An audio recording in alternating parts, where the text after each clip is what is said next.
ਵਾਹਿਗੁਰੂ ਜੀ ਕਾ ਖਾਲਸਾ ਵਾਹਿਗੁਰੂ ਜੀ ਕੀ ਫਤਿਹ। ਮੈਂ ਤੁਹਾਡੀ ਹੋਸਟ ਨੀਲਮ ਕੌਰ ਤੇ ਮੈਂ ਟੀਵੀ 84 ਦੇ ਸਾਰੇ ਦਰਸ਼ਕਾਂ ਦਾ ਦਿਲੀ ਸਵਾਗਤ ਕਰਦੀ ਹਾਂ ਪ੍ਰੋਗਰਾਮ ਸੱਚੋ ਸੱਚ ਵਿੱਚ। ਰੋਜ਼ਾਨਾ ਦੀ ਤਰ੍ਹਾਂ ਤੁਹਾਡੇ ਤੇ ਸਾਡੇ ਹਰਮਨ ਪਿਆਰੇ ਡਾਕਟਰ ਅਮਨਜੀਤ ਸਿੰਘ ਮੇਰੇ ਨਾਲ ਬੈਠੇ ਹੋਏ ਨੇ। ਆਓ ਨਾ ਮਿਲ ਕੇ ਪ੍ਰੋਗਰਾਮ ਸ਼ੁਰੂ ਕਰਦੇ ਹਾਂ ਜੀ। ਡਾਕਟਰ ਸਾਹਿਬ, ਅੱਜ 6 ਫਰਵਰੀ 2014 24 ਮਾਘ ਨਾਨਕਸ਼ਾਹੀ ਸੰਮਤ 545 ਦਾ ਦਿਨ ਹੈ ਤਾਂ ਤੁਸੀਂ ਸਾਡੇ ਦਰਸ਼ਕਾਂ ਨਾਲ ਅੱਜ ਦਾ ਕੋਈ ਅਹਿਮ ਮੁੱਦਾ ਸਾਂਝਾ ਕਰਨਾ ਚਾਹੁੰਦੇ ਹੋ? ਹਾਂਜੀ, ਅੱਜ ਸਾਡੇ ਕੋਲ ਚੰਗੀ ਖਬਰ ਹੈ ਸ਼ੇਅਰ ਕਰਨ ਦੇ ਲਈ ਜੀ, ਕਿਉਂਕਿ ਪਿਛਲੇ ਲਗਭਗ 2 ਹਫ਼ਤੇ ਤੋਂ ਜਦੋਂ ਤੋਂ ਸਾਡੇ ਅੰਦਰੂਨੀ ਸਰੋਤਾਂ ਨੇ ਸਾਨੂੰ ਜਾਣਕਾਰੀ ਦਿੱਤੀ ਕਿ ਬਾਦਲ ਪਿਓ ਪੁੱਤਰ ਆਰਐਸਐਸ ਦੀ ਡਾਇਰੈਕਸ਼ਨ ਦੇ ਥੱਲੇ, ਉਹਨਾਂ ਦੇ ਆਦੇਸ਼ ਦੇ ਥੱਲੇ ਜੀ, ਨਾਨਕਸ਼ਾਹੀ ਕੈਲੰਡਰ ਜਿਹੜਾ ਥੋੜਾ ਬਹੁਤ ਅੱਧ ਪਚੱਦਾ ਰਹਿ ਗਿਆ, ਅੱਧੇ ਦਾ ਤਾਂ ਪਹਿਲਾਂ ਹੀ ਭਗਵਾਕਰਨ ਕੀਤਾ ਹੋਇਆ ਹੈ ਤੇ ਦੂਸਰਾ ਅੱਧ ਵੀ ਜਿਹੜਾ ਹੈ ਉਸ ਨੂੰ ਖਤਮ ਕਰਕੇ ਪੁਰਾਣਾ ਹਿੰਦੂ ਕੈਲੰਡਰ ਜਿਹੜਾ ਉਹ ਲਾਗੂ ਕਰਨਾ ਚਾਹੁੰਦੇ ਨੇ। ਸੋ ਅਸੀਂ ਇਸ ਮੁੱਦੇ ਦੇ ਉੱਤੇ ਇੱਕ ਪੂਰੀ ਮੁਹਿੰਮ ਵਿੱਢੀ। ਅਸੀਂ ਸੱਚੋ ਸੱਚ ਪ੍ਰੋਗਰਾਮ ਦੇ ਵਿੱਚ ਵੀ ਆਪਣੇ ਦਰਸ਼ਕਾਂ ਦੇ ਨਾਲ, ਸਰੋਤਿਆਂ ਦੇ ਨਾਲ ਲਗਾਤਾਰਤਾ ਨਾਲ ਜੋ ਸਾਨੂੰ ਉੱਥੋਂ ਜਾਣਕਾਰੀ ਅੰਦਰੂਨੀ ਜਾਂ ਮੀਡੀਆ ਰਾਹੀਂ ਮਿਲਦੀ ਰਹੀ ਜੀ, ਉਹ ਸਾਂਝੀ ਕੀਤੀ। ਅਸੀਂ ਇਸ ਗੱਲ ਦੇ ਲਈ ਵੀ ਅਪੀਲ ਕੀਤੀ ਆਪਣੇ ਦਰਸ਼ਕਾਂ ਨੂੰ, ਸਰੋਤਿਆਂ ਨੂੰ ਕਿ ਉਹ 1-to-1 ਕਾਲਾਂ ਕਰਨ ਉੱਥੇ ਜਥੇਦਾਰਾਂ ਨੂੰ, ਖਾਸ ਤੌਰ ਤੇ ਜਥੇਦਾਰ ਅਕਾਲ ਤਖਤ ਸਾਹਿਬ ਨੂੰ, ਸ਼੍ਰੋਮਣੀ ਕਮੇਟੀ ਪ੍ਰਧਾਨ ਨੂੰ ਜੀ। ਇਸ ਤੋਂ ਇਲਾਵਾ ਵੀ ਅਸੀਂ ਟੀਵੀ 84 ਨਿਊਜ਼ ਸੈਗਮੈਂਟ ਦੇ ਵਿੱਚ ਵੀ ਪ੍ਰਮੁੱਖ ਸ਼ਖਸੀਅਤਾਂ ਦੇ ਨਾਲ, ਜਿਨ੍ਹਾਂ ਦੇ ਵਿੱਚ ਜਥੇਦਾਰ ਜੋਗਿੰਦਰ ਸਿੰਘ ਵੇਦਾਂਤੀ ਵੀ ਸ਼ਾਮਲ ਨੇ, ਜਿਨ੍ਹਾਂ ਨੇ 2003 ਦੇ ਵਿੱਚ ਜਥੇਦਾਰ ਅਕਾਲ ਤਖਤ ਹੁੰਦਿਆਂ ਮੂਲ ਨਾਨਕਸ਼ਾਹੀ ਕੈਲੰਡਰ ਲਾਗੂ ਕੀਤਾ ਸੀ, ਉਹਨਾਂ ਨੂੰ ਵੀ ਅਸੀਂ ਆਪਣੇ ਪ੍ਰੋਗਰਾਮ ਦੇ ਵਿੱਚ ਲਿਆਂਦਾ। ਅਲੱਗ-ਅਲੱਗ ਸਕਾਲਰਸ ਨੂੰ ਲਿਆਂਦਾ, ਅਲੱਗ-ਅਲੱਗ ਪਾਰਟੀਆਂ ਜਿਹੜੀਆਂ ਪੰਥਕ ਧਿਰਾਂ ਨੇ ਉਹਨਾਂ ਦੇ ਨੁਮਾਇੰਦਿਆਂ ਨੂੰ ਲਿਆਂਦਾ ਜੀ। ਸੋ ਨਤੀਜੇ ਦੇ ਤੌਰ ਤੇ ਇਹ ਸਿਰਫ ਇੱਕ ਉੱਥੇ ਹੀ ਮੁਹਿੰਮ ਨਹੀਂ ਬਣੀ। ਅਮਰੀਕਨ ਗੁਰਦੁਆਰਾ ਪ੍ਰਬੰਧਕ ਕਮੇਟੀ ਨੇ ਇਸ ਦੇ ਉੱਤੇ ਬੜਾ ਮਜ਼ਬੂਤ ਸਟੈਂਡ ਲਿਆ। ਉਹਨਾਂ ਦੇ ਵੀ ਜਿਹੜੇ ਅਹੁਦੇਦਾਰ ਨੇ ਸਾਡੇ ਪ੍ਰੋਗਰਾਮਾਂ 'ਚ ਆਉਂਦੇ ਰਹੇ ਔਰ ਇਹ ਇੱਕ ਮੁਹਿੰਮ ਬਣ ਗਈ। ਔਰ 6 ਤਰੀਕ ਜਦੋਂ ਕਿ ਜਥੇਦਾਰਾਂ ਨੇ ਇਸ ਮੁੱਦੇ ਦੇ ਉੱਤੇ ਜਿਹੜਾ ਇਸ ਦਾ ਭੋਗ ਪਾਉਣ ਦਾ ਫੈਸਲਾ ਲੈਣਾ ਸੀ ਜੀ, ਉਦੋਂ ਤੱਕ ਇੱਕ ਪੂਰੀ ਮੋਮੈਂਟਮ ਬਿਲਟ ਹੋ ਚੁੱਕੀ ਸੀ। ਉੱਥੇ ਵੀ ਉਹਨਾਂ ਦੇ ਨਾਲ ਦਲ ਖਾਲਸਾ ਵਾਲਿਆਂ ਦਾ ਇੱਕ ਡੈਲੀਗੇਸ਼ਨ ਮਿਲਿਆ ਇੱਕ ਦਿਨ ਪਹਿਲਾਂ ਹੀ। ਉਸ ਤੋਂ ਪਹਿਲਾਂ ਸਾਬਕਾ ਜਥੇਦਾਰ ਦਮਦਮਾ ਸਾਹਿਬ ਗਿਆਨੀ ਕੇਵਲ ਸਿੰਘ ਇੱਕ ਡੈਲੀਗੇਸ਼ਨ ਲੈ ਕੇ ਮਿਲੇ ਜੀ। ਸੋ ਜਿਸ ਕਿਸਮ ਦਾ ਮਾਹੌਲ ਔਰ ਜ਼ਾਹਰ ਹੈ ਕਿ ਬਹੁਤ ਸਾਰੇ ਜਿਹੜੇ ਪੰਥ ਪ੍ਰਸਤ ਵੀਰ ਭੈਣਾਂ ਨੇ ਉਹਨਾਂ ਨੇ ਜਥੇਦਾਰਾਂ ਨੂੰ ਕਾਲਾਂ ਵੀ ਕੀਤੀਆਂ ਨਿੱਜੀ ਤੌਰ ਤੇ ਜੀ ਜੀ। ਸੋ ਉਸ ਦਾ ਅਸਰ ਦੇਖਣ ਚ ਆਇਆ।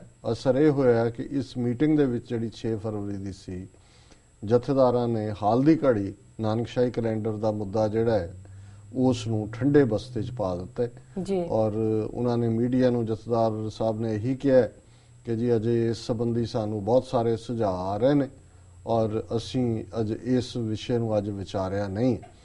ਸੋ ਜ਼ਾਹਰ ਹੈ ਕਿ ਅਗਲੀ ਕਿਸੇ ਆਉਣ ਵਾਲੀ ਤਰੀਕ ਤੱਕ ਅਣਮਿੱਥੇ, ਕਿਉਂਕਿ ਉਹਨਾਂ ਨੇ ਕੋਈ ਤਰੀਕ ਨਹੀਂ ਦਿੱਤੀ ਕਿ ਕਦੋਂ ਵਿਚਾਰਨਗੇ ਜੀ। ਸੋ ਜ਼ਾਹਰ ਹੈ ਕਿ ਉੱਥੇ ਵੀ ਫੈਸਲੇ ਤਾਂ ਇਹ ਸਿਆਸੀ ਨੇ, ਇਹਨਾਂ ਫੈਸਲਿਆਂ ਦਾ ਕੋਈ ਔਨ ਮੈਰਿਟ ਬੇਸ ਨਹੀਂ ਹੁੰਦੇ ਔਰ ਸਾਨੂੰ ਇਹ ਸੀ ਜੋ ਜਾਣਕਾਰੀ ਮਿਲੀ ਕਿ ਵੀ ਇਹਨਾਂ ਨੇ ਕਮੇਟੀ ਬਣਾ ਕੇ ਇਸ ਗੱਲ ਨੂੰ ਖਤਮ ਕਰਨਾ। ਪਰ ਇਸ ਦਬਾਅ ਦਾ ਨਤੀਜਾ ਇਹ ਸੀ ਕਿ ਈਵਨ ਗੱਲ ਕਮੇਟੀ ਵੱਲ ਵੀ ਨਹੀਂ ਗਈ। ਉਹਨਾਂ ਨੇ ਇਸ ਇਸ਼ੂ ਨੂੰ ਹਾਲ ਦੀ ਘੜੀ ਜਿਹੜਾ ਹੈ ਉਹ ਨਹੀਂ ਵਿਚਾਰਿਆ। ਸੋ ਅਸੀਂ ਧੰਨਵਾਦ ਵੀ ਕਰਦੇ ਹਾਂ ਸਿੱਖ ਸੰਗਤਾਂ ਦਾ ਜੀ ਔਰ ਉਹਨਾਂ ਵੀਰਾਂ ਭੈਣਾਂ ਦਾ ਜਿਨ੍ਹਾਂ ਨੇ ਇਸ ਦੇ ਵਿੱਚ ਦਿਲਚਸਪੀ ਲਈ, ਨਿੱਜੀ ਤੌਰ ਤੇ ਵੀ ਸਾਨੂੰ ਕਾਲਾਂ ਕੀਤੀਆਂ, ਪਿੱਛੇ ਨਾਲ ਵੀ ਉਹ ਜੁੜੇ ਰਹੇ ਔਰ ਨਤੀਜੇ ਦੇ ਤੌਰ ਤੇ ਇਹ ਗੱਲ ਸਾਹਮਣੇ ਆਈ ਕਿ ਜਿਹੜੇ ਡਾਇਸਪੋਰਾ ਸਿੱਖ ਨੇ ਭਾਰਤ ਦੇ ਨਕਸ਼ੇ ਤੋਂ ਬਾਹਰ, ਕਿਉਂਕਿ ਜਦੋਂ ਅਸੀਂ ਮੁੱਢਲੇ ਤੌਰ ਤੇ ਇਸ ਗੱਲ ਨੂੰ ਇਸ ਪ੍ਰੋਗਰਾਮ ਦੇ ਵਿੱਚ ਲਿਆਂਦਾ ਤੇ ਪੰਜਾਬ ਦੀਆਂ ਅਸੀਂ ਪੰਥਕ ਧਿਰਾਂ ਨੂੰ ਵੀ ਜਦੋਂ ਪਹਿਲੇ ਦਿਨਾਂ 'ਚ ਉਹਨਾਂ ਦੇ ਨਾਲ ਸੰਪਰਕ ਕੀਤਾ ਤੇ ਬਹੁਤਿਆਂ ਨੇ ਢੇਰੀ ਢਾਈ ਹੋਈ ਸੀ। ਉਹਨਾਂ ਨੇ ਕਿਹਾ ਸੀ ਜੀ ਇਹ ਤਾਂ ਡਨ ਡੀਲ ਹੈ ਜੀ, ਵੀ ਇਹ ਉਹਨਾਂ ਨੇ ਕਰਨਾ ਹੀ ਕਰਨਾ, ਇਹ ਫੈਸਲਾ ਹੋਇਆ ਹੀ ਹੋਇਆ, ਵੀ ਸਾਡੇ ਕਰਨ ਦਾ ਕਹਿਣ ਦਾ ਕੋਈ ਫਾਇਦਾ ਨਹੀਂ ਹੋਣਾ ਜੀ। ਪਰ ਮੈਂ ਉਹਨਾਂ ਨੂੰ ਇਹੀ ਕਿਹਾ ਸੀ, ਮੈਂ ਕਿਹਾ ਜੀ ਤੁਸੀਂ ਸ਼ਾਇਦ ਸੰਗਤ ਦੀ ਤਾਕਤ ਤੋਂ ਜਾਣੂ ਨਹੀਂ ਹੋ, ਇਹ ਵੀ ਅਲਟੀਮੇਟਲੀ ਬੰਦੇ ਨੇ, ਇਹਨਾਂ ਨੇ ਬਾਹਰ ਵੀ ਆਉਣਾ ਔਰ ਇਹਨਾਂ ਨੂੰ ਇਹ ਨਜ਼ਰ ਆਉਂਦਾ ਵੀ ਇਸ ਕਿਸਮ ਦੀ ਕਰਤੂਤ ਕਰਕੇ ਇਹ ਜਿਹੜੇ ਨੇ ਬਾਹਰ ਆ ਕੇ ਸਿੱਖ ਸੰਗਤਾਂ ਨੂੰ ਕਿਵੇਂ ਜਵਾਬ ਦੇ ਹੋਣਗੇ ਜੀ। ਤੇ ਦੂਸਰਾ ਮੈਂ ਕਿਹਾ ਕਿਉਂਕਿ ਜੇ ਬਾਦਲ ਦਾ ਇਹ ਝੁਕਾਅ ਆਰਐਸਐਸ ਔਰ ਸੰਤ ਸਮਾਜ ਨੂੰ ਉਹਨਾਂ ਨੇ ਅੱਗੇ ਰੱਖ ਕੇ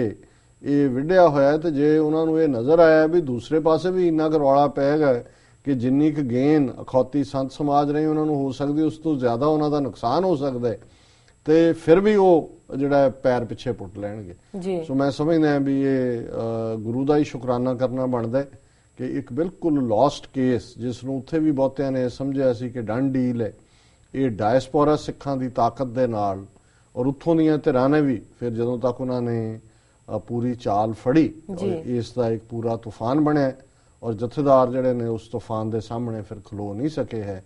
ਔਰ ਅਸੀਂ ਇਸ ਵਿਸ਼ੇਸ਼ ਤੌਰ ਤੇ ਜਥੇਦਾਰ ਬਲਵੰਤ ਸਿੰਘ ਨੰਦਗੜ੍ਹ, ਜਿਹੜੇ ਤਖਤ ਸ੍ਰੀ ਦਮਦਮਾ ਸਾਹਿਬ ਦੇ ਜਥੇਦਾਰ ਨੇ, ਉਹਨਾਂ ਦੇ ਵਿਸ਼ੇਸ਼ ਤੌਰ ਤੇ ਸ਼ੁਕਰਗੁਜ਼ਾਰ ਹੈ ਕਿ ਉਹਨਾਂ ਨੇ ਪਿਛਲੀ ਜਥੇਦਾਰਾਂ ਦੀ ਮੀਟਿੰਗ ਦੇ ਵਿੱਚ ਇਸ ਮੁੱਦੇ ਦੇ ਉੱਤੇ ਮਜ਼ਬੂਤ ਸਟੈਂਡ ਲਿਆ ਸੀ। ਨਹੀਂ ਤਾਂ ਭੋਗ ਇਹਨਾਂ ਨੇ ਪਿਛਲੀ ਮੀਟਿੰਗ 'ਚ ਹੀ ਪਾ ਦੇਣਾ ਸੀ ਜੀ, ਲੇਕਿਨ ਉਹਨਾਂ ਨੇ ਕਿਹਾ ਸੀ ਕਿ ਜੀ ਮੈਂ ਅਸਤੀਫਾ ਨਾਲ ਹੀ ਲਿਖ ਕੇ ਲਿਆਇਆ, ਤੇ ਕਾਰਾਂ ਵੀ ਮੈਂ 2 ਲਿਆਇਆ, ਇੱਕ ਤੁਹਾਡੀ ਸ਼੍ਰੋਮਣੀ ਕਮੇਟੀ ਦੀ, ਉਹ ਮੈਂ ਇੱਥੇ ਛੱਡ ਜਾਣੀ ਹੈ, ਆਪਣੀ ਗੱਡੀ ਤੇ ਜਾਵਾਂਗਾ, ਤੇ ਤੁਹਾਡਾ ਮੈਂ ਪੋਲ ਵੀ ਖੋਲਾਂਗਾ ਜੀ। ਸੋ ਉਦੋਂ ਤੱਕ ਉਹਨਾਂ ਨੇ ਫਿਰ ਟਾਈਮ ਬਾਏ ਕਰ ਲਿਆ। ਫਿਰ ਜਥੇਦਾਰ ਨੰਦਗੜ੍ਹ ਦੇ ਉੱਤੇ ਸੁਖਬੀਰ ਬਾਦਲ ਨੇ ਸਿੱਧੇ ਤੌਰ ਤੇ ਮਿਲ ਕੇ ਵੀ ਪ੍ਰੈਸ਼ਰ ਪਾਉਣਾ ਚਾਹਿਆ, ਪਰ ਉਹ ਆਪਣੇ ਸਟੈਂਡ ਤੇ ਖੜੇ ਰਹੇ ਨੇ।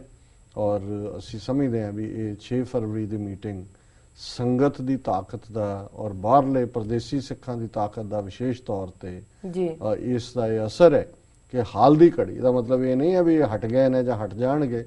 ਸਾਨੂੰ ਬਿਲਕੁਲ ਜਿਵੇਂ ਕਹਿੰਦੇ ਨੇ ਕਿ ਬਾਜ਼ ਅੱਖ ਰੱਖਣੀ ਪਏਗੀ, ਪਰ ਇਹ ਇੱਕ ਹਾਂ ਪੱਕੀ ਗੱਲ ਹੈ। ਔਰ ਅੱਜ ਅਸੀਂ ਚੰਗੀ ਖਬਰ ਆਪਣੇ ਦਰਸ਼ਕਾਂ ਨੂੰ ਔਰ ਰੇਡੀਓ ਰਾਹੀਂ ਸੁਣ ਰਹੇ ਸਰੋਤਿਆਂ ਨੂੰ ਸੁਣਾ ਰਹੇ। ਜੀ ਡਾਕਟਰ ਸਾਹਿਬ, ਤੁਹਾਡਾ ਬਹੁਤ ਬਹੁਤ ਧੰਨਵਾਦ। ਸਾਡੀ ਪਹਿਲੀ ਈਮੇਲ ਆਈ ਹੈ ਆਸਟ੍ਰੇਲੀਆ ਤੋਂ ਵੀਰ ਜੀ ਦੀ, ਜਿਨ੍ਹਾਂ ਨੇ ਆਪਣਾ ਨਾਮ ਗੁਪਤ ਰੱਖਣ ਦੀ ਤਾਕੀਦ ਕੀਤੀ ਹੈ। ਇਹ ਲਿਖਦੇ ਹਨ, ਡਾਕਟਰ ਅਮਰਜੀਤ ਸਿੰਘ ਜੀ, ਵਾਹਿਗੁਰੂ ਜੀ ਕਾ ਖਾਲਸਾ, ਵਾਹਿਗੁਰੂ ਜੀ ਕੀ ਫਤਿਹ। ਨੀਲਮ ਕੌਰ ਭੈਣ ਜੀ ਨੂੰ ਵੀ ਫਤਿਹ ਪ੍ਰਵਾਨ ਹੋਏ। ਫਤਿਹ ਵੀਰ ਜੀ। ਜਿਵੇਂ ਨੀਲਮ ਜੀ ਗੱਲਾਂ ਕਰਦੇ ਨੇ, ਫੋਰਨ ਬੋਰਨ ਲੱਗਦੇ ਨੇ ਜਾਂ ਛੋਟੀ ਉਮਰ ਵਿੱਚ ਆ ਗਏ ਹੋਣਗੇ, ਤੇ ਡਾਕਟਰ ਸਾਹਿਬ ਵੀ ਲੱਗਦਾ ਲੰਬੇ ਸਮੇਂ ਤੋਂ ਦੂਰ ਨੇ ਪੰਜਾਬ ਤੋਂ। ਸਭ ਤੋਂ ਪਹਿਲਾਂ ਮੈਂ ਤੁਹਾਡਾ ਧੰਨਵਾਦ ਕਰਦਾ ਹਾਂ ਕਿ ਤੁਸੀਂ ਮੇਰੀ ਈਮੇਲ ਆਪਣੇ ਪ੍ਰੋਗਰਾਮ ਵਿੱਚ ਸ਼ਾਮਲ ਕਰਦੇ ਹੋ। ਬਾਈ ਦੀ ਵੇ ਤੁਸੀਂ ਫੋਰਨ ਬੋਰਨ ਹੋ ਕਿ ਪੰਜਾਬ ਚ? ਨਹੀਂ, ਪੰਜਾਬ ਦੀ ਬੋਰਨ ਹਾਂ ਜੀ। ਅੱਛਾ। ਤੇ ਮੈਨੂੰ ਇਸ ਦੇ ਇੱਥੇ ਫਿਰ ਆਸਟ੍ਰੇਲੀਆ ਵਾਲੇ ਗਲਤ ਹੋ ਗਏ। ਜੀ ਜੀ। ਤੇ ਮੈਨੂੰ ਇਸ ਦੇ ਕਾਬਿਲ ਸਮਝਿਆ। ਮੇਰੀ ਰੋਜ਼ਾਨਾ ਜਾਣਕਾਰੀ ਦਾ ਸਰੋਤ ਪੰਜਾਬੀ ਅਖਬਾਰ ਹੀ ਹੈ, ਤੇ ਮੈਨੂੰ ਜੋ ਵੀ ਅਖਬਾਰ ਤੋਂ ਸਮਝ ਲੱਗਦਾ ਹੈ ਅੰਦਾਜ਼ਾ ਲਗਾ ਲੈਂਦਾ ਹਾਂ। ਉਹਨਾਂ ਦੇ ਪੋਲੀਟੀਕਲ ਵਿਚਾਰ ਹਨ। ਜਦੋਂ ਵੀ ਮੈਂ ਇੱਥੇ ਐਡ ਕਰਨਾ ਚਾਹੁੰਦਾ ਕਿ ਇਹ ਵੀ ਜਿਹੜੀ ਉਹਨਾਂ ਦੀ ਲਿਖਤ ਹੈ ਕਾਫੀ ਕੁਝ ਹਫ਼ਤੇ ਪਹਿਲਾਂ ਦੀ ਆਈ ਹੋਈ ਹੈ ਜੀ। ਉਸ ਤੋਂ ਬਾਅਦ ਉਹਨਾਂ ਦੀਆਂ ਤਾਬੜਤੋੜ ਲਗਾਤਾਰ 7-8 ਈਮੇਲਾਂ ਆਈਆਂ ਨੇ ਜੀ, ਜਿਹਦੇ ਚ ਉਹਨਾਂ ਨੇ ਆਜ਼ਾਦੀ ਤੱਕ ਦੇ ਸਫ਼ਰ ਦਾ ਜਿਹੜਾ ਪੂਰਾ ਬਿਆਨ ਔਰ ਸੋਲੂਸ਼ਨ ਵੀ ਦਿੱਤੇ ਨੇ ਜੀ, ਜਿਨ੍ਹਾਂ ਨੂੰ ਅਸੀਂ ਹਾਈਲੀ ਐਡਮਾਇਰ ਕਰਦੇ ਹਾਂ ਜੀ। ਔਰ ਅਸੀਂ ਉਹ ਈਮੇਲਸ ਤਾਂ ਸ਼ੇਅਰ ਨਹੀਂ ਕਰ ਸਕਾਂਗੇ ਦਰਸ਼ਕਾਂ ਦੇ ਨਾਲ, ਪਰ ਇਹ ਜਿਹੜੀਆਂ ਇਹ ਸੋਲੂਸ਼ਨ ਦੇਣ ਤੋਂ ਪਹਿਲਾਂ ਜਿਹੜੀ ਉਹਨਾਂ ਨੇ ਬਿਮਾਰੀ ਦੇ ਅੱਡ-ਅੱਡ ਲੱਛਣ ਔਰ ਬਿਮਾਰੀਆਂ ਦੋਨੋਂ ਹੀ ਜਿਹੜੀਆਂ ਉਹ ਡਾਇਗਨੋਸ ਕੀਤੀਆਂ ਨੇ ਜੀ, ਇਹ ਅਹਿਮ ਨੇ ਔਰ ਅਸੀਂ ਇਹਨਾਂ ਨੂੰ ਸ਼ੇਅਰ ਕਰ ਰਹੇ ਹਾਂ। ਔਰ ਮੈਂ ਵੀਰ ਜੀ ਦਾ ਧੰਨਵਾਦ ਵੀ ਕਰਦਾ ਜੀ ਕਿ ਉਹਨਾਂ ਨੇ ਇੰਨੀ ਬੜੀ ਡੂੰਘੇ ਚਿੰਤਨ ਦੇ ਨਾਲ ਜਿਹੜਾ ਲੱਛਣ ਤੇ ਫਿਰ ਉਹਨਾਂ ਦੇ ਉਪਾਅ ਜਿਹਨੂੰ ਅਸੀਂ ਮੈਡੀਸਨ ਕਹਿੰਦੇ ਹਾਂ ਜਾਂ ਉਹਦਾ ਇਲਾਜ ਕਹਿੰਦੇ ਹਾਂ, ਉਹ ਸਾਨੂੰ ਸੁਝਾਇਆ। ਉਹਦੇ ਚੋਂ ਬਹੁਤ ਸਾਰੀਆਂ ਯੂਜ਼ਫੁਲ ਗੱਲਾਂ ਨੇ ਜਿਹੜੀਆਂ ਅਸੀਂ ਆਪਣੇ ਪੱਲੇ ਵੀ ਬੰਨੀਆਂ ਜੀ, ਔਰ ਕੁਝ ਗੱਲਾਂ ਬਾਰੇ ਸਾਡੀ ਡਿਫਰੈਂਟ ਰਾਏ ਹੈ, ਪਰ ਅਸੀਂ ਸਮਝਦੇ ਹਾਂ ਵੀ ਵੀਰ ਬੜੇ ਸੁਲਝੇ ਹੋਏ ਨੇ ਜੀ, ਔਰ ਸਾਨੂੰ ਇਸ ਤਰ੍ਹਾਂ ਹੀ ਇਹ ਨਿਵਾਜਦੇ ਰਹਿਣਗੇ ਆਪਣੀ ਲਿਖਤ ਰਾਹੀਂ। ਜੀ ਜੀ। ਅੱਗੇ ਵੀਰ ਜੀ ਲਿਖਦੇ ਹਨ, ਜਦੋਂ ਵੀ ਕਿਸੇ ਕੌਮ ਨੂੰ ਖਤਮ ਕਰਨ ਦੀ ਸਾਜ਼ਿਸ਼ ਕੀਤੀ ਜਾਂਦੀ ਹੈ, ਉਸ ਕੌਮ ਨੂੰ ਸਭ ਤੋਂ ਪਹਿਲਾਂ ਧਾਰਮਿਕ, ਰਾਜਨੀਤਿਕ, ਸਮਾਜਿਕ ਤੇ ਆਰਥਿਕ ਤੌਰ ਤੇ ਅੰਦਰੋਂ ਖੋਖਲਾ ਕੀਤਾ ਜਾਂਦਾ ਹੈ, ਤੇ ਉਸ ਤੋਂ ਬਾਅਦ ਕੌਮ ਦੀ ਐਜੂਕੇਸ਼ਨ ਤੇ ਪੂਰਾ ਕੰਟਰੋਲ ਕਰਕੇ ਭਾਸ਼ਾ ਤੇ ਇਤਿਹਾਸ ਵੀ ਖਤਮ ਕਰ ਦਿੱਤਾ ਜਾਂਦਾ ਹੈ। ਇਹ ਇੱਕ ਸਲੋ ਪ੍ਰੋਸੈਸ ਹੁੰਦਾ ਹੈ ਜੋ ਕਿ 3-5 ਪੀੜ੍ਹੀਆਂ ਵਿੱਚ ਖਤਮ ਹੋ ਜਾਂਦਾ ਹੈ। ਕਮਜ਼ੋਰ ਤੇ ਘੱਟ ਗਿਣਤੀ ਕੌਮਾਂ ਨੂੰ ਖਤਮ ਕਰਨ ਲਈ 99 ਸਾਲ ਦਾ ਸਮਾਂ ਲੱਗਦਾ ਹੈ। 99 ਸਾਲ ਦਾ ਸਮਾਂ ਲੱਗਦਾ ਹੈ, ਤੇ ਜੇ ਗੁਲਾਮ ਕੌਮ ਵੱਡੀ ਗਿਣਤੀ ਵਿੱਚ ਹੋਵੇ ਤਾਂ 150 ਤੋਂ 200 ਸਾਲ ਵਿੱਚ ਕੰਮ ਪੂਰਾ ਕਰ ਲਿਆ ਜਾਂਦਾ ਹੈ, ਅਤੇ ਇਹ ਟਾਈਮ ਫਰੇਮ ਹੁਕਮਰਾਨ ਸਰਕਾਰ ਦੀ ਤਾਕਤ ਤੇ ਅਕਲ ਤੇ ਵੀ ਨਿਰਭਰ ਕਰਦਾ ਹੈ। ਇੱਕ ਪੀੜ੍ਹੀ ਦੀ ਉਮਰ ਨੂੰ 33 ਸਾਲ ਮੰਨ ਕੇ ਚੱਲਿਆ ਜਾਂਦਾ ਹੈ, ਭਾਵ ਕਿ ਜੇ ਅੱਜ ਇੱਕ ਬੱਚੇ ਦੀ ਉਮਰ 33 ਸਾਲ ਹੈ ਤੇ ਉਸ ਦਾ ਮਤਲਬ ਹੈ ਦਾਦਾ ਦਾਦੀ ਦੁਨੀਆ ਤੋਂ ਚਲੇ ਗਏ ਹਨ, ਜਾਂ ਫਿਰ ਹੁਣ ਉਹ ਇਸ ਹਾਲਤ ਵਿੱਚ ਹਨ ਕਿ ਕੁਝ ਵੀ ਨਹੀਂ ਕਰ ਸਕਦੇ, ਤੇ ਫਿਰ ਨਵੀਂ ਪੀੜ੍ਹੀ ਲਈ ਨਵੀਂ ਯੋਜਨਾ ਬਣਦੀ ਹੈ, ਤੇ ਇਸੇ ਤਰ੍ਹਾਂ ਕਰਕੇ 99 ਸਾਲ ਵਿੱਚ ਕੌਮ ਨੂੰ ਬਰਬਾਦੀ ਦੇ ਕੰਢੇ ਤੇ ਲਿਆ ਕੇ ਖੜਾ ਕਰ ਦਿੱਤਾ ਜਾਂਦਾ ਹੈ। ਇਸ ਸਾਰੇ ਕੰਮ ਵਿੱਚ ਕੌਮ ਦੇ ਮਰਦਾਂ ਨੂੰ ਸਭ ਤੋਂ ਵੱਧ ਟਾਰਗੇਟ ਕੀਤਾ ਜਾਂਦਾ ਹੈ, ਤੇ ਇਸਤਰੀ ਤੇ ਹਾਕਮ ਕੌਮ ਆਪਣਾ ਹੱਕ ਸਮਝਦੀ ਹੁੰਦੀ ਹੈ। ਜਿਵੇਂ ਸਮੁੰਦਰ ਵਿੱਚ ਵੱਡੀ ਮਛਲੀ ਛੋਟੀ ਨੂੰ ਖਾ ਜਾਂਦੀ ਹੈ, ਉਵੇਂ ਹੀ ਧਰਤੀ ਤੇ ਵੱਡੀ ਕੌਮ ਛੋਟੀ ਕੌਮ ਨੂੰ ਖਾ ਜਾਂਦੀ ਹੈ। ਸਿੱਖਾਂ ਨੂੰ ਵੀ ਬਿਲਕੁਲ ਮੈਂ ਇਹਦੇ ਵਿੱਚ ਇੰਟਰਵੀਨ ਕਰਨਾ ਚਾਹੁੰਦਾ ਕਿਉਂਕਿ ਲੰਬੀ ਈਮੇਲ ਹੈ ਜੀ, ਉਹ ਪੁਆਇੰਟ ਵਾਈਜ਼ ਅਸੀਂ ਲਵਾਂਗੇ ਜੀ ਜੀ।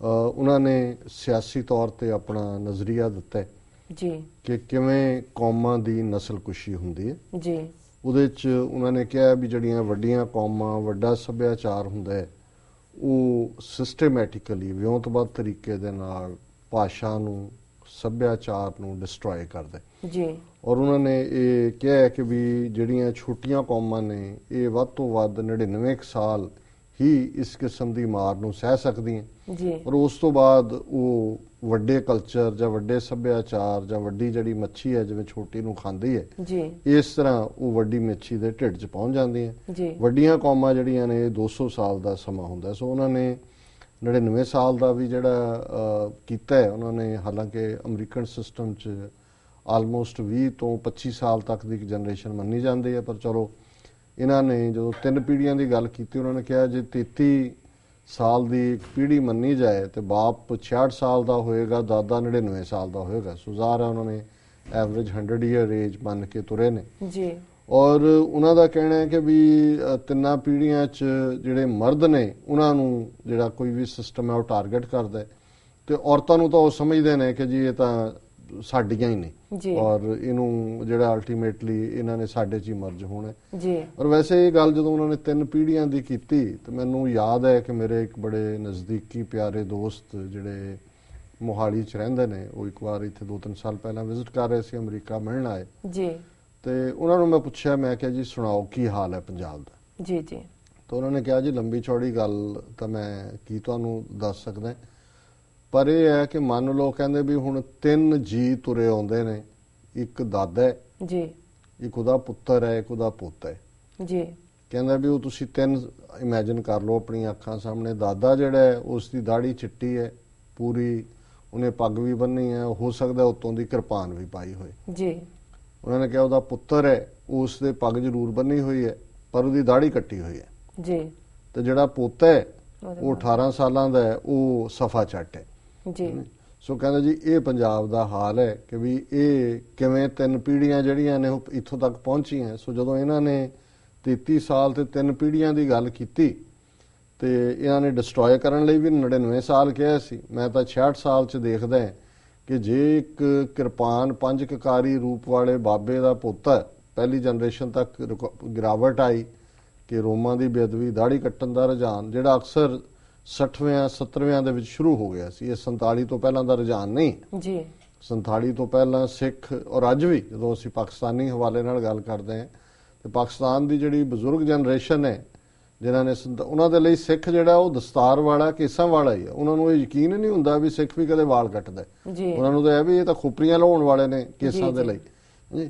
ਔਰ ਇਸੇ ਤਰ੍ਹਾਂ ਅੱਜ ਤੋਂ ਸ਼ਾਇਦ 20-25 ਸਾਲ ਪਹਿਲਾਂ ਦੀ ਗੱਲ ਹੈ, ਹਾਲਾਂਕਿ ਇਹਦਾ ਇੱਕ ਡਿਫਰੈਂਟ ਪਾਰਟ ਹੈ ਕਿ ਵੀ ਇੱਕ ਸਿੱਖਾਂ ਦਾ ਜਥਾ ਪਾਕਿਸਤਾਨ ਗਿਆ ਤੇ ਬਾਅਦ ਦੇ ਵਿੱਚ ਲਾਹੌਰ ਬਾਜ਼ਾਰ 'ਚ ਘੁੰਮਣ ਲੱਗੇ ਤੇ ਉਹ ਕਿਸੇ ਜਿਹੜਾ ਰੈਸਟੋਰੈਂਟ ਹੈ ਉਹਦੇ 'ਚ ਗਏ ਤੇ ਉਹਨਾਂ ਨੇ ਉਹਨਾਂ ਦਾ ਬੜੇ ਸਤਿਕਾਰ ਨਾਲ ਮਾਲਕ ਆਇਆ, ਉਹਨਾਂ ਨੂੰ ਬਿਠਾਇਆ, ਉਹਨਾਂ ਦੀ ਬੜੀ ਆਓ ਭਾਗਤ ਦੇ ਲਹਿਜੇ ਨਾਲ ਉਹਨਾਂ ਨੇ ਪੁੱਛਿਆ ਕਿ ਦੱਸੋ ਸਰਦਾਰ ਸਾਹਿਬ ਕੀ ਖਾਓਗੇ। ਉਹਨੇ ਕਿਹਾ ਜੀ ਆਪਣੇ ਤੁਸੀਂ ਲਿਆਓ ਮੀਟ ਹੈਗਾ ਜੀ। ਤੇ ਕਹਿੰਦੇ ਜੀ ਮੈਂ ਇਹ ਉਸ ਰੈਸਟੋਰੈਂਟ ਦੇ ਮਾਲਕ ਦੀ ਕਿਸੇ ਨੂੰ ਨਾਲ ਗੱਲਬਾਤ ਸੀ, ਕਿਸੇ ਅਖਬਾਰ ਨਵੀਸ ਨਾਲ ਜੀ। ਤੇ ਉਹਨੇ ਕਿਹਾ ਕਿ ਜੀ ਸਰਦਾਰ ਸਾਹਿਬ ਤੁਹਾਨੂੰ ਸ਼ਾਇਦ ਨਾ ਪਤਾ ਹੋਵੇ ਵੀ ਇੱਥੇ ਸਾਡੇ ਹਲਾਲ ਹੁੰਦਾ ਹੈ, ਅਸੀਂ ਦੂਸਰਾ ਜਿਹੜਾ ਤੁਹਾਡਾ। ਉਹ ਕਹਿੰਦੇ ਜੀ ਕੋਈ ਨਹੀਂ, ਜਿਹੜਾ ਵੀ ਹੈ ਤੁਸੀਂ ਲਿਆਓ ਜੀ। ਤੇ ਉਸ ਬੰਦੇ ਨੇ, ਮਾਲਕ ਨੇ ਇਹ ਉਹਨਾਂ ਨੂੰ ਕਿਹਾ, ਕਹਿੰਦੇ ਸਰਦਾਰੋ ਅੱਜ ਤੋਂ ਇਹ ਸ਼ਾਇਦ 60ਵਿਆਂ ਦੀ ਗੱਲ ਹੈ ਕਿ ਵੀ ਅੱਜ ਤੋਂ 25-30 ਸਾਲ ਪਹਿਲਾਂ ਤੱਕ ਤਾਂ ਤੁਸੀਂ ਅਸੀਂ ਝਟਕੇ ਹਲਾਲ ਦੇ ਉੱਤੇ ਮਰਨ ਮਾਰਨ ਤੇ ਚਲੇ ਜਾਂਦੇ ਸੀ ਜੀ। ਤੇ ਜੇ ਤੁਹਾਡਾ ਹਿੰਦੂ ਬਹੁ ਗਿਣਤੀ ਨੇ 20 ਸਾਲਾਂ 'ਚ ਇਹ ਹਾਲ ਕਰ ਦਿੱਤਾ ਹੈ ਵੀ ਤੁਹਾਨੂੰ ਆਪਣੇ ਧਰਮ ਦੇ ਜਿਹੜੇ ਨੇ ਉਹ ਭੁੱਲ ਗਏ ਆਦੇਸ਼ ਜੀ, ਤੇ ਸਾਡਾ ਜਿਹੜਾ ਉੱਥੇ ਮੁਸਲਮਾਨ ਬੈਠੇ ਹੈ 70-80 ਮਿਲੀਅਨ, ਉਦੋਂ ਇੰਨੇ ਕਿਸੇ ਹੁਣ ਤਾਂ 104, ਉਹਨਾਂ ਦਾ ਕੀ ਹਾਲ ਹੋ ਗਿਆ ਹੋਵੇਗਾ। ਉਹਨਾਂ ਦੀ ਤਾਂ ਮੁਸਲਮਾਨੀ ਗਈ ਜੇ ਤੁਹਾਡੀ ਸਰਦਾਰੀ ਚਲੀ ਗਈ ਜੀ। ਸੋ ਇਹ ਜਿਹੜੀ ਜਦੋਂ ਇਹਨਾਂ ਨੇ ਗੱਲ ਕੀਤੀ ਹੈ ਬਹੁਮਤ ਕਲਚਰ ਦੀ, ਮੈਜੋਰਟੀ ਕਲਚਰ ਦੀ, ਹੁਣ ਪਾਕਿਸਤਾਨੀ ਵੀ ਔਰ ਇੱਕ ਗੱਲ ਸਰ ਕਪੂਰ ਸਿੰਘ ਜਿਹੜੇ ਸਾਡੇ ਵੱਡੇ ਸਕਾਲਰ ਹੋਏ ਨੇ ਉਹਨਾਂ ਨੇ ਲਿਖੀ ਹੈ ਜੀ। ਉਹਨਾਂ ਨੇ ਕਿਹਾ ਵੀ ਜਿੱਥੇ ਸਿੱਖ ਇਸਲਾਮਿਕ ਸੁਸਾਇਟੀ 'ਚ ਰਹਿੰਦੇ ਨੇ, ਜਿੱਥੇ ਕਿ ਮੁਸਲਮਾਨ ਬਹੁ ਗਿਣਤੀ 'ਚ ਨੇ, ਉੱਥੇ ਸਿੱਖ ਵੀ ਬਹੁਤ ਪੱਕੇ ਨੇ ਜੀ। ਔਰ ਇਹ ਜਿਹੜੇ ਵੈਸਟਰਨ ਦੁਨੀਆ 'ਚ ਗਏ, ਯੂਰਪ 'ਚ ਗਏ, ਜਿੱਥੇ ਕਿ ਇਹਨਾਂ ਦੀਆਂ ਆਪਣੀਆਂ ਵੈਲਿਊਜ਼ ਨਹੀਂ, ਇੱਥੇ ਸਿੱਖ ਵੀ ਤੇਜ਼ੀ ਦੇ ਨਾਲ ਉਹਨਾਂ ਦਾ ਨਿਘਾਰ ਹੋਇਆ। ਔਰ ਮੈਂ ਜਦੋਂ ਇਸ ਗੱਲ ਨੂੰ ਦੇਖਦਾ ਵੀ ਅਫਗਾਨਿਸਤਾਨ ਜਾਂ ਇਲਾਕਾ ਗੈਰ ਜਾਂ ਪਾਕਿਸਤਾਨ ਦੇ ਹਵਾਲੇ ਨਾਲ ਵੀ ਦੇਖੀਏ, ਉੱਥੇ 13-14 ਸਾਲ ਦੇ ਮੁੰਡੇ ਕੁੜੀਆਂ ਸਿੱਖਾਂ ਦੇ ਜਿਹੜੇ ਨੇ ਉਹਨਾਂ ਨੂੰ ਅੰਮ੍ਰਿਤ ਛਕਾ ਦਿੱਤਾ ਜਾਂਦਾ, ਉਹ ਅੰਮ੍ਰਿਤ ਛਕਦੇ ਨੇ ਜੀ। 5 ਬਾਣੀਆਂ ਉਹਨਾਂ ਨੂੰ ਯਾਦ ਹੁੰਦੀਆਂ। ਔਰ ਇਸੇ ਤਰ੍ਹਾਂ ਮਲੇਸ਼ੀਆ, ਜਿੱਥੇ ਲਗਭਗ 150 ਤੋਂ ਜ਼ਿਆਦਾ ਗੁਰਦੁਆਰੇ ਨੇ, 1.5-2 ਲੱਖ ਸਿੱਖ ਰਹਿੰਦੇ।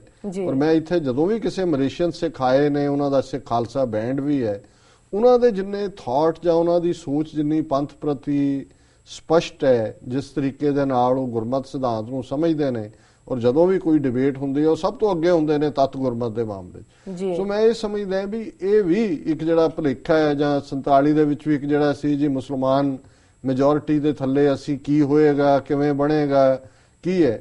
ਸੋ ਇਹ ਸਰ ਕਪੂਰ ਸਿੰਘ ਹੋਰਾਂ ਦਾ ਕੱਢਿਆ ਹੋਇਆ ਨਤੀਜਾ ਸੀ ਕਿ ਔਰ ਅੱਜ ਵੀ 66 ਸਾਲ ਬਾਅਦ ਵੀ ਜੇ ਪਾਕਿਸਤਾਨ ਦੇ ਵਿੱਚ ਹੁਣ ਜੇ ਫੌਜੀ ਅਫਸਰ ਉੱਥੇ ਹਰਚਰਨ ਸਿੰਘ ਲੱਗਾ ਕੈਪਟਨ, ਉਹਦੀ ਖੁੱਲੀ ਦਾੜੀ ਹੈ।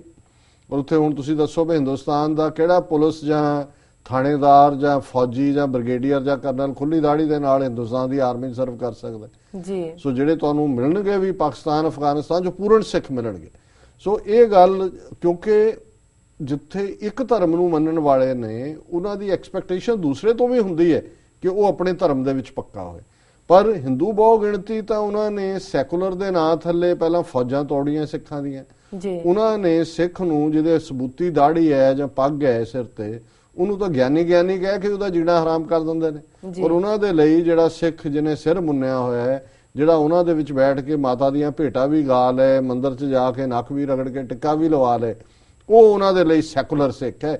ਤੇ ਜਿਹੜਾ ਆਪਣੇ ਗੁਰੂ ਦੇ ਉੱਤੇ ਇਤਕਾਦ ਦੀ ਗੱਲ ਕਰਦਾ ਉਹ ਜਿਹੜਾ ਹੈ ਉਹਨਾਂ ਦੇ ਲਈ ਕੱਟੜਵਾਦੀ ਹੈ। ਔਰ ਬਾਦਲ ਨੇ ਜਿਸ ਤਰੀਕੇ ਦੇ ਨਾਲ ਸਾਰੀ ਸਿੱਖੀ ਰੋੜ ਕੇ ਹਿੰਦੂਤਵਾ ਦੇ ਵਿੱਚ ਪਾਈ ਹੈ, ਇਹੀ ਕਾਰਨ ਹੈ ਕਿ ਅੱਜ ਜਦੋਂ 3 ਜਨਰੇਸ਼ਨ ਦੀ ਗੱਲ ਹੋ ਰਹੀ ਹੈ ਕਿ ਕਿਸ ਲੈਵਲ ਤੱਕ ਇਹ ਚਲੇ ਗਏ ਨੇ, ਇਹ ਸਾਹਮਣੇ ਹੈ। ਤੇ ਬਾਕੀ ਇੱਕ ਗੱਲ ਕਰਨ ਤੋਂ ਪਹਿਲਾਂ ਕਰਦੇ ਹਾਂ, ਮੈਂ ਬ੍ਰੇਕ ਤੋਂ ਪਹਿਲਾਂ, ਜਿਵੇਂ ਉਹਨਾਂ ਨੇ ਔਰਤਾਂ ਦੀ ਗੱਲ ਕੀਤੀ, ਔਰ ਉਹਦੇ ਜਦੋਂ ਇਹ ਤੁਸੀਂ ਪੜ੍ਹ ਰਹੇ ਸੀ ਤੇ ਮੇਰੇ ਖਿਆਲ 'ਚ ਆਇਆ ਵੀ ਜਦੋਂ 1990 ਦੇ ਵਿੱਚ ਜ਼ੁਲਮ ਦੀ ਸਿਖਰ ਹੋਈ ਮਾਝੇ ਦੇ ਵਿੱਚ ਖਾਸ ਤੌਰ ਤੇ ਜੀ, ਔਰ ਉਹਨੇ ਜਿਹੜਾ ਇੱਕ ਆਰਮੀ ਦਾ ਬ੍ਰਿਗੇਡੀਅਰ, ਉਸ ਨੇ ਝਬਾੜ ਉਸ ਇਲਾਕੇ ਦੇ 25-30 ਪਿੰਡਾਂ ਦੇ, ਕਿਉਂਕਿ ਉਹ ਸਾਡੀ ਅਸਲੀ ਕੈਪੀਟਲ ਸੀ ਖਾਲਿਸਤਾਨ ਦੀ, ਬਹੁਤ ਸਾਰੇ ਸੰਘਰਸ਼ ਦੇ ਯੋਧੇ ਉੱਥੋਂ ਨਿਕਲੇ ਜੀ। ਔਰ ਇਹ ਪੁਰਾਤਨ ਸਮੇਂ 'ਚ ਵੀ 18ਵੀਂ ਸਦੀ 'ਚ ਵੀ ਉੱਥੋਂ ਹੀ ਸਾਡੇ ਮਾਈ ਭਾਗੋ ਤੇ ਸਾਰੇ ਜਿਹੜੇ ਕਰੈਕਟਰ ਨੇ ਉਸ ਬੈਲਟ 'ਚੋਂ ਨੇ। तो उस ब्रिगेडियर ने इलाके दे 5 सरपंच और मोहतबर सारे इकट्ठे किए और उन्होंने कहा, और ये उदों मीडिया च आया, IHRO ने जिहड़ियां ह्यूमन राइट्स रिपोर्ट्स कढ़ियां उहदे च भी मैंशन है कि भी असीं तुहानूं छड्डांगे नहीं, तुहानूं मार देंगे जी, और तुहाडीआं औरतां नूं असीं अपने कैंटोनमेंट्स दे विच रखांगे ते एक नवीं रेस पैदा करांगे जिहड़ी कि हिंदुस्तान नूं लॉयल होए। और ये ऑन रैकड है कि जिहड़ा उन्हां दी नीति रही है। सो ज़ाहिर है कि जो कुछ ईवन नवंबर 84 दे विच होया कि उन्होंने मेल बंदे मार दिते जी, औरतां नहीं मारियां हैं, किते घर नूं अग लाया सड़ गए जाओ, क्योंकि औरतां नूं उन्होंने किवें गैंगरेप कीते। और जिहड़ी गल बहुत अज तक भी सिख भी करन तो डरदे ने, और जिन्ने उत्थे ह्यूमन राइट्स वाले ने उन्होंने भी कदे इस नूं नहीं लभ्या कि दिल्ली चों कानपुर चों किन्नियां सिख बच्चियां गायब होईयां जी, कित्थे गईयां। पिछे जे एक सिख प्रचारक ने कैनेडा च कहा कि बिहार या किसी बेल्ट चो गया तो उत्थे उसनूं किते दूर दराडे इलाके च इस किस्म दीयां 2-3 बीबियां जिन्हां दीयां जिहड़ियां उत्थे हिंदुआं दे घरां च ने, लेकिन वो चुक्कियां गईयां सी और मुड़ के उन्हां दा इन्ना काला दुआड़ा बंद कीता ना वो पिछे अपने किसी नाल संपर्क कर सकीआं। और बहुत सारियां ने जदों 1-2 बीबियां उन्हां दे कोल रोईयां भी कि जे असीं सिख परिवारां दीआं ते उन्हां ने कहा जी हुण इत्थे साडे बच्चे भी हो गए ने, जे असीं मापिओ नाल जां पिछे कीता भी सानूं किहने एक्सैप्ट करना है, साडी सोसाइटी ने थोड़ी एक्सैप्ट करना जी। सो ये बिल्कुल इवें ही हुंदा है, जिहड़ियां कौमां दी नस्लकुशी हुंदी है वो नस्लकुशी कहंदे ही इहनूं ने कि मेल मार दिते जांदे ने जी, और औरतां जिहड़ियां ओहनूं जिहड़ी हावी कौम हुंदी है, जिहड़ी मैजोरिटी हुंदी है जां जिहड़ी हमलावर हुंदी है वो अपनी प्रॉपर्टी समझदी है। सो मैं समझदा भी हुण तुहाडा जी ब्रेक दा वेला हो गया। व्यूअर्स विचारां दा सिलसिला इस तरह चलदा रहेगा, मिलदे हां छोटे वक्फे तो बाद।